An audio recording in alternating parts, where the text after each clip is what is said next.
Alright, so I've gone through and deleted all of the photos that pass the Am I a Photo or just a snapshot test, and I've gone from 199 to 107 photos, so I've taken out just about half.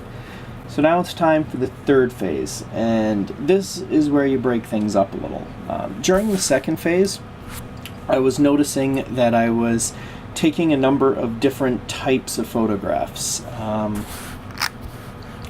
So you'll see I have some shots like this one that are a sort of conventional landscape shot.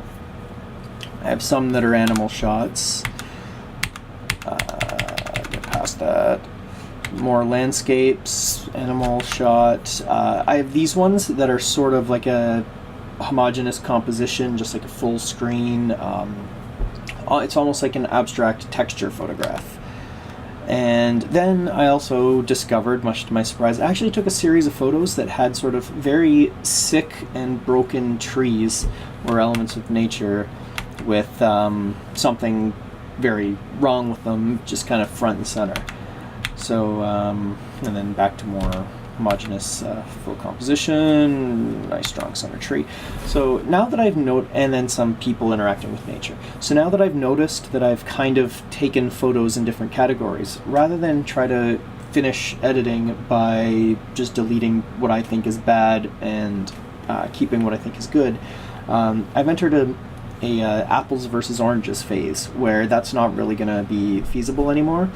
So now what I do is create a number of folders and actually sort the photos into similar categories.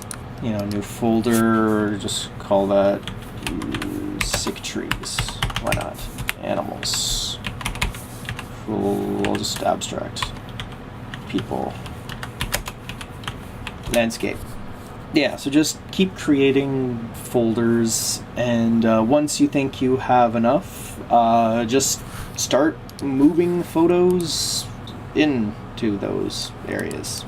Make sure that your files are being sorted by name, not by size or type or modification date should be okay, but file by name, and everything will be sorted by, you know, it's like this photo here is 148, so 148 NEF is the next one, so it goes there.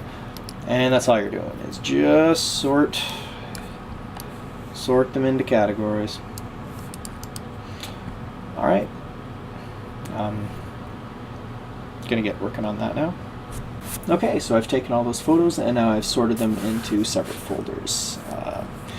And it's important to realize that these numbers that you see at the bottom, divide all of them by 2, like cut them in half, because you've got the JPEG and the RAW. So now the advantage to this is, now that you have a category, instead of just trying to look for some abstract notion of what is the best photograph of a series, you can just go to, okay, landscape.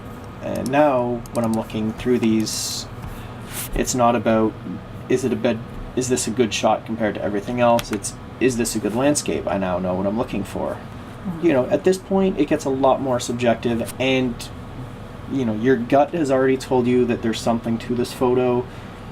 Now you can let your intellect explore. So this photo, oh look, there's a little couple having a picnic and a little bike, and there's no one else in it. That I never noticed, so that's cool, that has potential.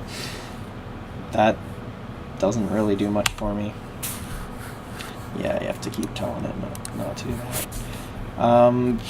That person is kind of awkwardly framed. I could maybe crop the photo. No, I won't. It's not worth it.